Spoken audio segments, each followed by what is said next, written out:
Привіт всім! Age – це вік. So, how do I ask, how old are you? Скільки тобі років? Okay, скільки тобі років? I'm 20, I'm 30, I'm 40, I'm 50. Мені 20. 20, мені 20. Мені 30. Мені 30. Скільки тобі років? Тобі 30? Ні, мені 40. О, тобі 40, 40.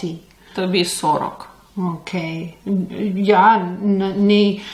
Мені 50. Окей. 20, 30, 40, 50. Скільки тобі років? Добре. Next question. Наступне питання. What is your profession? Наступне питання. Яка твоя професія?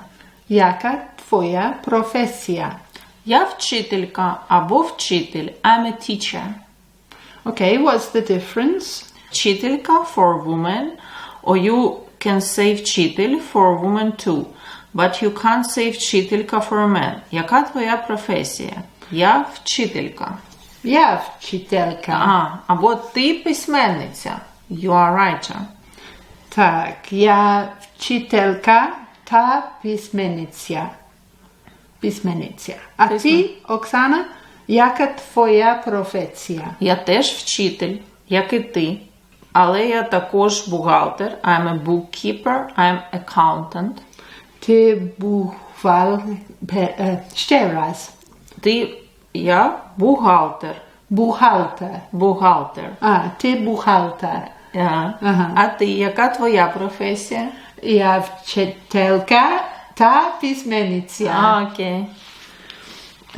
Наступне питання.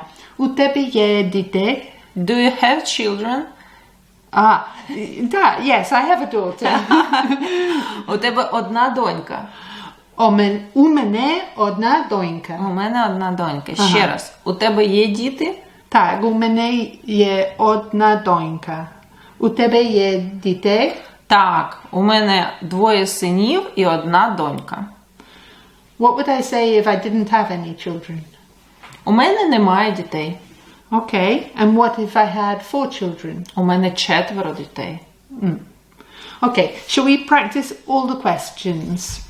Starting with, як тебе звати? Мене звати Рут. Звідки ти, Рут? Я з півночі Англії.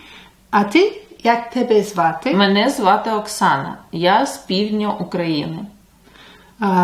Приємно познайомитись. Приємно познайомитись. Я хочу показати тобі мої фотографії. Хто це? Це мій друг.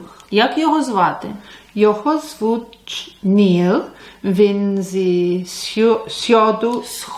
сходу Шотландії. Цікаво. Який твій сімейний стан, Рут? Я не заміжня. Який у нього сімейний стан? Він розлучений. Цікаво. Наступне питання. Скільки тобі років? Мені 50. У тебе є діти? Так, у мене одна донька. Дуже добре. Останнє запитання.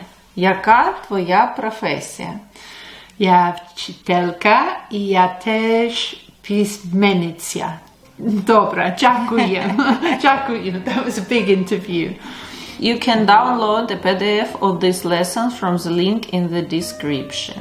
It's free and I think it would be really useful to help you practice speaking Ukrainian. Before we go, thank you Oksana and thank you to Zhenya again who helped to write these lessons. Добре, до наступного разу. До побачення. Бувай!